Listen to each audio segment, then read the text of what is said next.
Hello, everybody. My name is Jeremy Duran, here with True Kids One, and today we have a very special guest. Why don't you introduce yourself and tell everybody what you're all about? My name is Bill Frisell, and what I'm about, I guess I play the guitar, and that's pretty much what I've done since I was a little kid. So that's about all I do these days. That's a nice segue into my first question, which was how did you get introduced to music in the first place? Yeah, well, that goes back.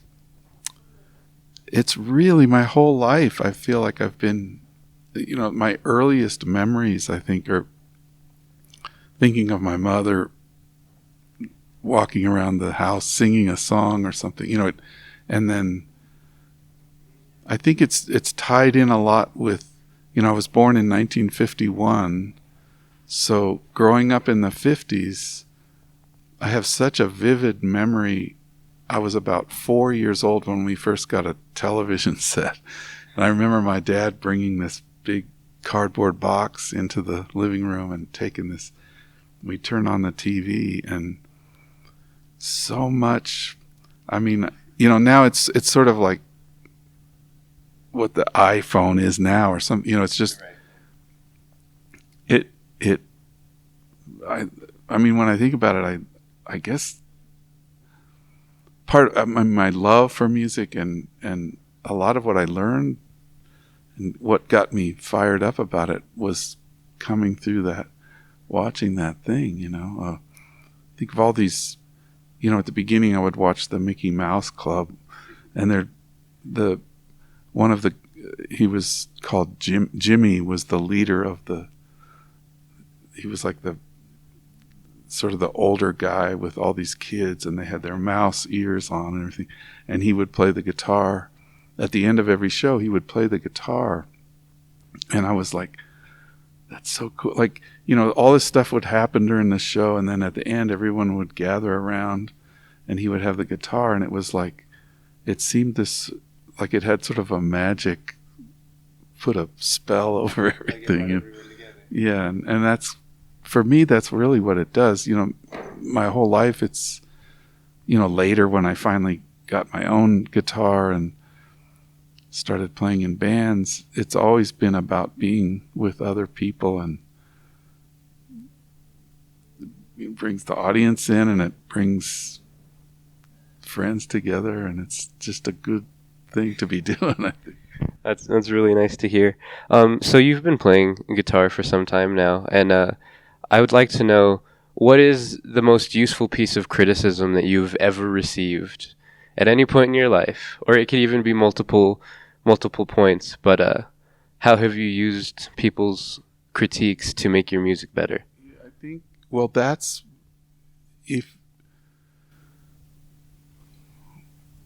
I think everyone knows you have sort of there's something inside you that what's true, or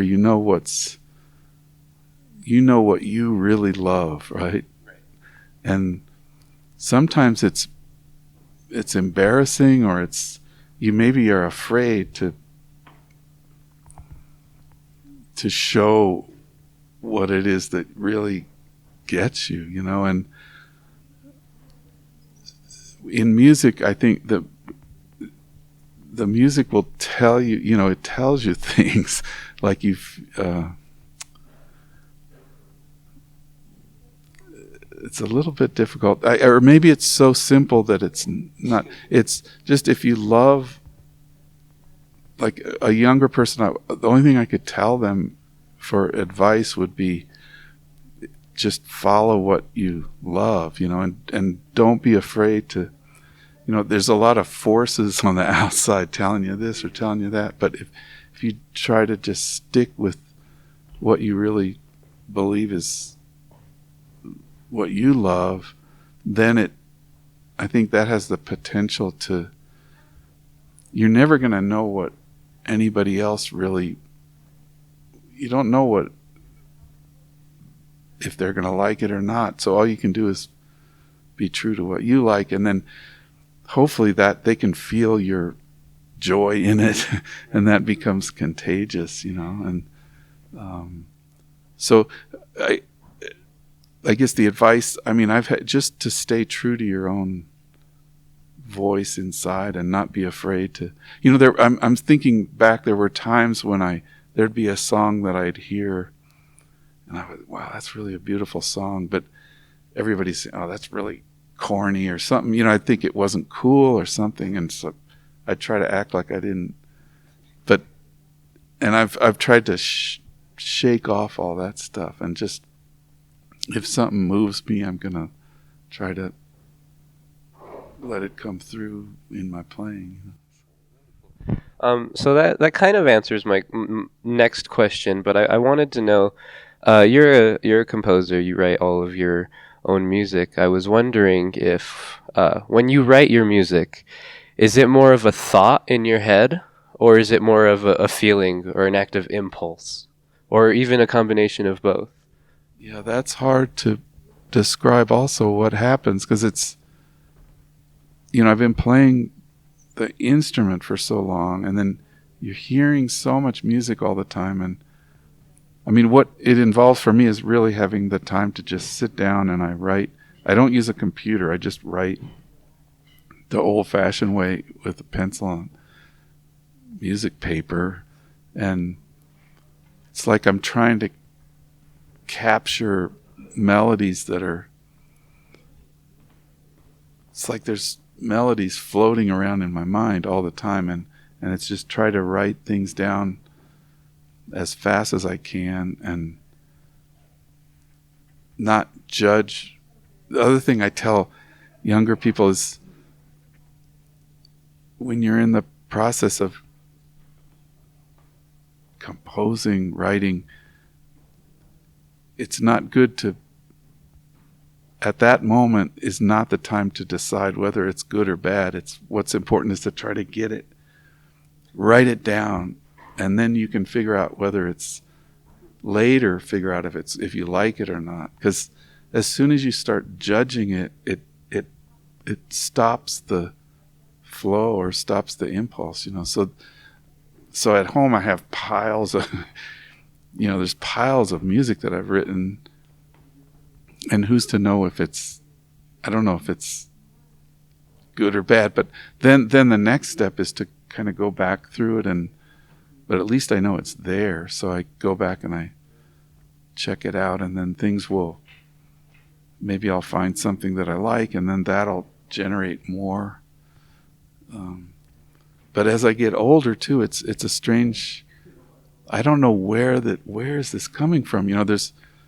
It's like this ocean of music that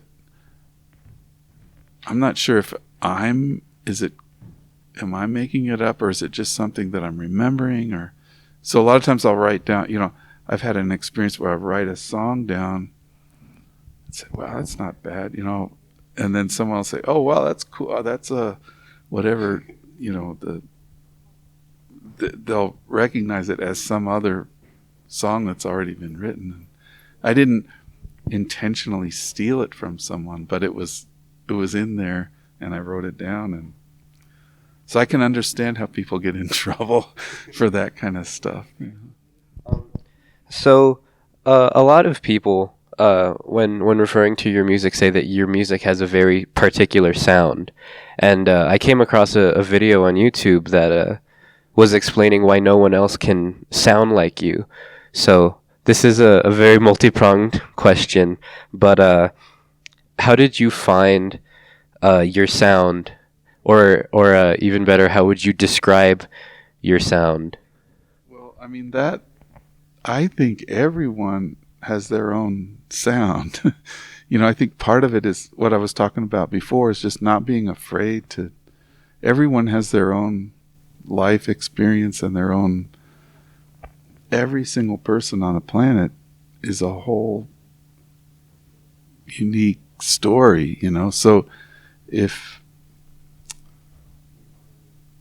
I'm not really trying to have my own sound, I'm just trying to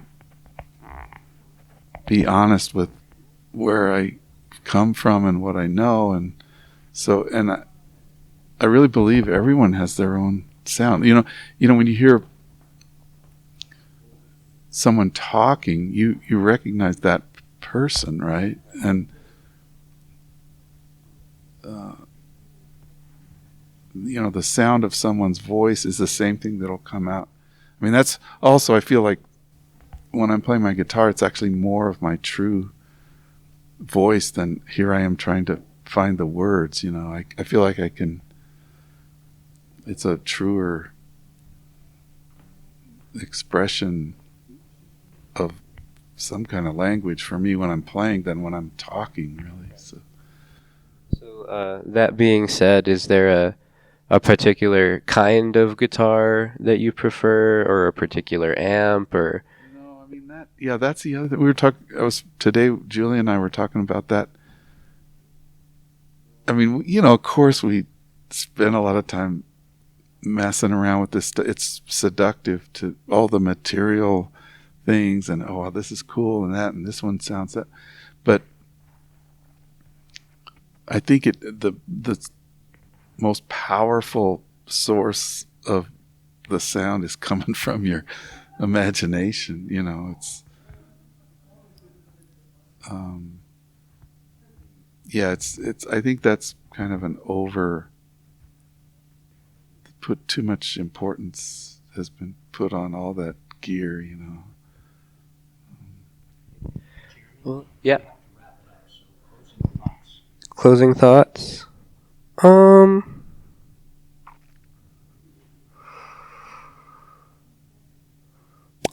right. So,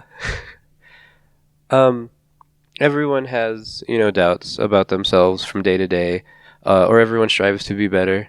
I want to know if there was ever a point in your life where you second guessed pursuing music, or just ever thought that it wasn't what you wanted to be doing. That's the other thing. I feel like I've been so lucky. I should always talk about that, because that's where, starting all the way back from, I was talking about these earliest memories with my parents or whatever. Throughout my whole life, it seems like there's always been someone there, starting with my parents, or then there was a music program in the school, or then different groups I played with. And I definitely had, I can't even tell you how many moments of despair, just thinking I always wanted to. It was never a question about whether I wanted to, but I just didn't think I could. Or it's easy to, it's very fragile, it's easy to get discouraged, and you have to be comfortable with the idea that, like, here I've been playing for 60 years almost, and every day I wake up and it's like, it's infinite what I haven't yet done, right? So you always feel like you're that can wipe you out if you're not careful. So in a way it feels today the same way as it did when I first started to play. That feeling is always there. So it can be heavy and discouraging, but what I was saying, I've been lucky with so many times at those moments there was someone that would just say, "Oh man, you sound great," or something would kind of just get me over those little humps. And I've had friends or seen people where that. Well, I've had it work the other way too. Someone would someone would make some comment or whatever, and that's where you really have to draw on your own believing in your own self, I guess. But there's definitely plenty of those moments.